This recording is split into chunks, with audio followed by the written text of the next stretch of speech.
On January 10th, 2026, the music world lost one of its most iconic figures. Bob Weir, the rhythm guitarist and founding member of the Grateful Dead, passed away at the age of 78, marking the end of an era that defined counterculture, changed the landscape of American music forever, and created one of the most devoted fan bases in history. For over 6 decades, Weir wasn't just a musician. He was a living bridge between the psychedelic 60s and modern jam band culture, a performer who never stopped touring, never stopped evolving, and never stopped connecting with millions of fans who followed him from show to show like modern-day pilgrims. Today, we're going to explore the incredible life of Bob Weir, how a kid who struggled in school became a rock legend, and why his passing represents the closing of a chapter in American cultural history that we'll never see again. To understand Bob Weir's impact, we need to go back to the beginning, to a time when rock and roll was still finding its voice and San Francisco was about to become the epicenter of a cultural revolution. Robert Hall Weir was born on October 16, 1947, in San Francisco, California. But his early life wasn't easy. Bob was adopted as an infant by Frederick Utter Weir and Eleanor Kramer Weir, and he grew up in Atherton, one of the wealthiest communities in the Bay Area. Despite this privileged upbringing, young Bob struggled significantly in school. He had undiagnosed dyslexia, which made traditional education incredibly challenging for him. While other kids were reading and writing with ease, Bob found himself constantly frustrated, unable to keep up with the academic demands placed on him. But what Bob lacked in conventional academic skills, he more than made up for in creativity and passion. Music became his refuge, his language, his way of making sense of the world. He got his first guitar when he was 13 years old, and it was like something clicked. Suddenly, this kid who couldn't focus in a classroom could spend hours and hours mastering chord progressions, learning folk songs, and experimenting with different sounds. By his teenage years, Bob was already immersed in the folk music scene that was thriving in the Bay Area during the early 1960s. This was the era of Pete Seeger, Joan Baez, and Bob Dylan. Folk music was more than just entertainment. It was a form of protest, a way for young people to challenge the status quo and imagine a different kind of America. Bob soaked all of this up like a sponge. Then came the moment that would change everything.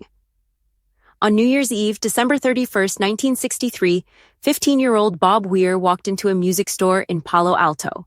There, he met Jerry Garcia, who was giving banjo lessons at the time. Garcia was 5 years older than Weir, already a seasoned musician with a deep knowledge of folk, bluegrass, and blues. The two connected immediately. They started playing music together, and that connection, that musical chemistry, would become the foundation of one of the most important bands in American history. In 1965, they formed a band called the Warlocks, along with Ron Pigpen McKernan on keyboards and harmonica, Phil Lesh on bass, and Bill Kreutzmann on drums. But they soon discovered there was another band called the Warlocks, so they needed a new name. The story goes that they randomly opened a dictionary, and Garcia's finger landed on the entry for Grateful Dead, which is a folktale motif where a spirit of a deceased person helps someone who has shown them kindness. The name stuck, and the Grateful Dead was born. What happened next wasn't just the story of a band becoming successful. It was the story of a cultural phenomenon that would span decades and fundamentally change how people thought about music, performance, and community. The Grateful Dead didn't just play concerts, they created experiences. From the very beginning, they were different. While other bands in the mid-60s were focused on radio hits and 3-minute singles, the Grateful Dead were exploring long-form improvisation, blending rock with jazz, blues, country, folk, and even avant-garde experimentation. Their live shows could stretch a single song into a 20 or 30-minute journey, with the band members feeding off each other's energy and the audience becoming part of the performance itself. Bob Weir's role in this was absolutely crucial, even if he sometimes got overshadowed by Jerry Garcia's lead guitar wizardry. Weir was the rhythm guitarist, but that description doesn't do justice to what he actually did. He developed a unique style that he called rhythmic lead playing, where instead of just strumming chords in the background, he would weave intricate melodic lines through the spaces Jerry Garcia left open. It was like a musical conversation, a dance where each player knew exactly when to step forward and when to step back. Weir also became one of the band's primary songwriters and vocalists. He brought a different sensibility to the Grateful Dead's catalog. While Garcia often gravitated toward melancholic, introspective songs, Weir brought energy, playfulness, and an affinity for cowboy ballads and Americana. Songs like Sugar Magnolia, Playing in the Band, Truckin', which he co-wrote, and the other one became staples of the Dead's repertoire. Sugar Magnolia especially became an anthem, a celebration of love and joy that perfectly captured the spirit of the Deadhead community. Speaking of Deadheads, that's another crucial part of Bob Weir's story.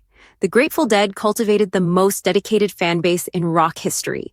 Deadheads weren't just fans who bought albums and went to occasional concerts. They followed the band from city to city, tour after tour, sometimes going to dozens or even hundreds of shows. They traded bootleg recordings of concerts, creating an underground network of shared musical experiences. The band actually encouraged this, allowing fans to record their shows at a time when most artists were fighting against any form of unauthorized recording. This created a unique ecosystem where the Grateful Dead weren't just entertainers performing for an audience. They were the center of a traveling community, a modern tribe that gathered around the ritual of the concert experience. And Bob Weir understood this deeply. He connected with fans, he fed off their energy, and he helped create that sense of belonging that made being a Deadhead about much more than just music. The band's success was unconventional. They had some hit songs, sure. Touch of Grey in 1987 became their only top 10 single, and by that point, they'd already been together for over 20 years. But commercial success in the traditional sense was never really the point. The Grateful Dead made their money from constant touring, and they became one of the highest-grossing live acts in the world, without ever really dominating the radio or MTV. Throughout the 70s and 80s, Bob Weir also pursued various side projects. He formed the band Bobby and the Midnights, exploring more of a rock and R&B sound. He collaborated with jazz musicians, experimented with different genres, and always pushed himself to grow as an artist. He never wanted to be confined to just one style or one identity. But then came 1995, and everything changed. On August 9th, Jerry Garcia died of a heart attack at age 53. For the Grateful Dead, for Deadheads, and for Bob Weir personally, this was devastating. Garcia had been the band's spiritual center, the primary creative force, and Weir's musical partner for over 30 years. The Grateful Dead, as everyone knew it was over. A lot of people might have retired after something like that. After 30 years of constant touring, after losing your creative partner and best friend, after achieving everything there was to achieve in rock and roll, it would have been understandable if Bob Weir had decided to step away from the spotlight. But that's not what happened. Instead, Bob Weir did something that revealed the true depth of his commitment to music and to the community the Grateful Dead had built. He kept going. In 1995, just months after Garcia's death, Weir and the other surviving members formed a new band called The Other Ones, later renamed simply The Dead. They continued touring, keeping the music alive and giving Deadheads a place to gather and celebrate the legacy while creating new memories. They brought in other musicians to fill Garcia's impossible-to-fill shoes, and they adapted, evolved, and continued the conversation that had started back in 1965. In 2009, Weir formed yet another project called Rat Dog, which had actually been around in various forms since the mid-90s. This was a more rock-oriented group that allowed Weir to be the clear frontman and to explore material beyond the Grateful Dead catalog. He was in his 60s by this point, an age when most rock stars are doing nostalgia tours and taking it easy, but Weir was still pushing himself, still experimenting, still writing new songs. Then, in 2015, something truly special happened. The surviving core members of the Grateful Dead reunited for a series of concerts called Fare Thee Well, celebrating 50 years of the Grateful Dead. These shows took place in Chicago and Santa Clara, marking 50 years since the band's formation. The demand was absolutely insane. Hundreds of thousands of people tried to get tickets. The shows broke records for ticket sales and became the highest-grossing concert event of 2015, generating over $55 million.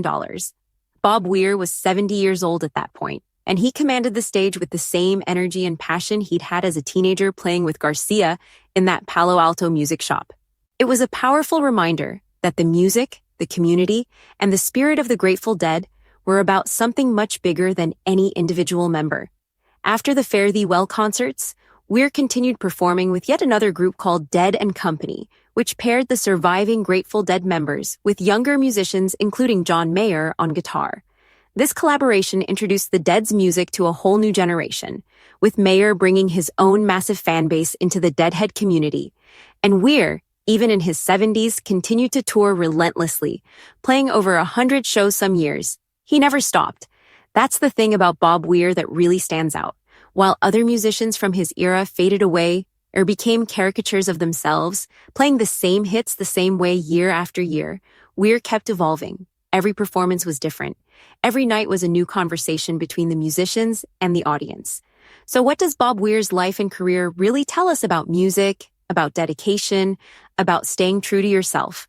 First, it shows us that success doesn't have to look like what the music industry tells us it should look like. The Grateful Dead and Bob Weir never chased after #1 hits or tried to fit into whatever format radio wanted. They built something on their own terms, and they created a sustainable career that lasted 6 decades because it was rooted in genuine artistic expression and genuine connection with their audience. Second, Weir's story is about resilience and adaptation. He could have given up after Garcia died.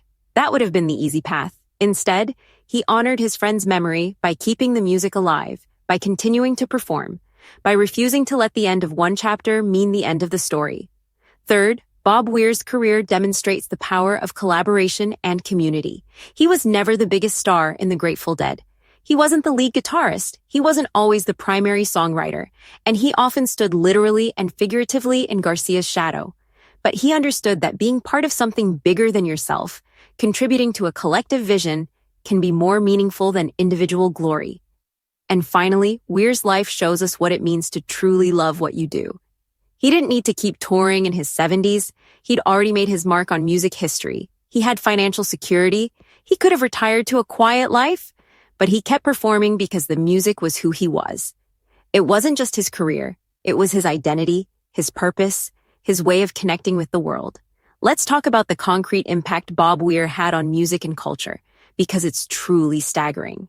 The Grateful Dead was inducted into the Rock and Roll Hall of Fame in 1994, with Bob Weir recognized as one of the founding members who shaped American music. The band received a Grammy Lifetime Achievement Award in 2007, acknowledging their massive influence on multiple generations of musicians. But the numbers tell an even more impressive story. Over their 30-year career, the Grateful Dead played more than 2,300 concerts. Think about that for a second. That's not album releases or awards. That's 2,300 unique live performances, each one different, each one an experience. And after Garcia's death, Weir added thousands more performances to that total with his various projects. The Grateful Dead's influence on music is impossible to overstate. They essentially created the jam band genre, inspiring countless bands like Phish, Widespread Panic, String Cheese Incident, and many others. They pioneered the idea of allowing fans to record concerts, which predated the whole concept of freely shared digital content by decades. They proved that a band could be massively successful without conforming to industry standards. Bob Weir's guitar style influenced generations of musicians. His approach to rhythm guitar, his use of jazz voicings and unusual chord progressions, his ability to create space and texture within a song. These became part of the vocabulary of modern rock music. Beyond music, the Grateful Dead and Bob Weir helped create a cultural movement. The Deadhead community became a model for how music could bring people together across social, economic, and political boundaries. At a Grateful Dead show, you'd find lawyers dancing next to hippies, college students next to retirees, all united by their love of the music and the experience. Weir was also involved in various philanthropic efforts throughout his career. He supported environmental causes, participated in benefits for various charities, and used his platform to advocate for issues he cared about, all while maintaining a relatively humble public persona compared to many rock stars of his stature. Up until his passing, Bob Weir remained active. He was still performing, still engaging with fans, still contributing to the ongoing story of the music he'd helped create over 60 years ago. His final performances with Dead & Company in 2025 showed a musician still completely committed to his craft, still finding joy in the improvisation and connection that had defined his entire career. Bob Weir's life offers us several profound lessons that extend far beyond the realm of music. The first lesson is about perseverance in the face of early challenges. Here was a kid who struggled with dyslexia, who didn't fit into the conventional education system, who could have easily been written off as someone who wouldn't amount to much. But he found his medium, his voice, his way of communicating with the world through music. His story reminds us that traditional markers of success don't define what we're capable of achieving. The second lesson is about the value of showing up.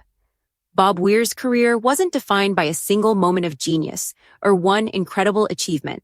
It was defined by decades of consistently showing up, playing music, connecting with audiences, and staying true to the creative vision he and his bandmates shared.